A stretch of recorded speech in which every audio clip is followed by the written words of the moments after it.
Hi, I'm Dora Miller, I'm Aaliyah Mills. and we did Angela Davis from The Prison of Slavery to The Slavery of Prison.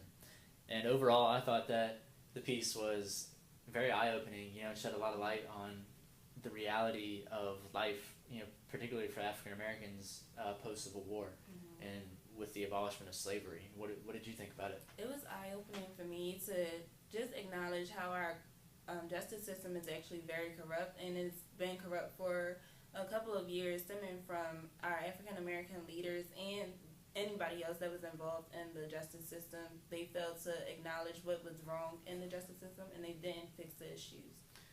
Yeah, you talk about people in position. That was one of her main points, was pointing out that people in position of power in the justice system, like Frederick Douglass, people like Michelle Foucault, they missed the opportunity to kind of talk about the convict lease system and the vast problem that it was having on the African American community.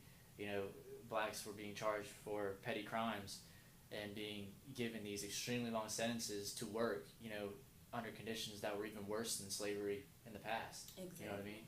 Exactly. Which brings me to our next point of the black codes, which were used to punish African Americans in particular for crimes that didn't deserve the sentencing that they received, that other groups of people wouldn't usually get that same sentencing time for.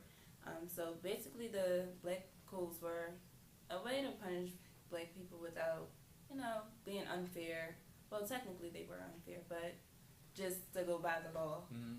So. Yeah, I didn't know about the black codes and stuff like the Mississippi Black Codes, like Mm-hmm. where African Americans could be charged for, you know, petty things such as like, breach of job contract or, being absent from work or being drunk in public. Exactly, and I'm just like, why would they ever charge people for that? I didn't know about that as well, or the fact that you could just be arrested for just standing on the street, just minding your own business, not having anything to do with anything going on. I also didn't know about how Frederick Douglass, to me, he was a sellout as well as Booker T. Washington, because if you have a position of power and you don't take advantage of it, it's just like, well, what do you have this position of power for? Right. Um, that's pretty much. Yeah, he had the opportunity to say something about the convict lease system, but he didn't because he kind of got restricted by his political ties of that time. Exactly. You know what I mean? And that's just not right.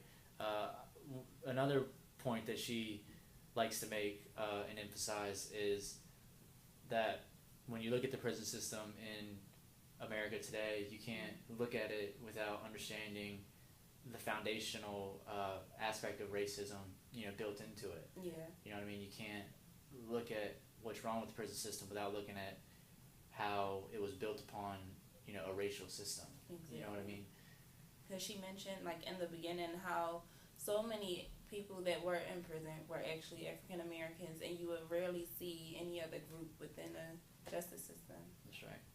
Well, that's all we have time for today. Until next time. See you later.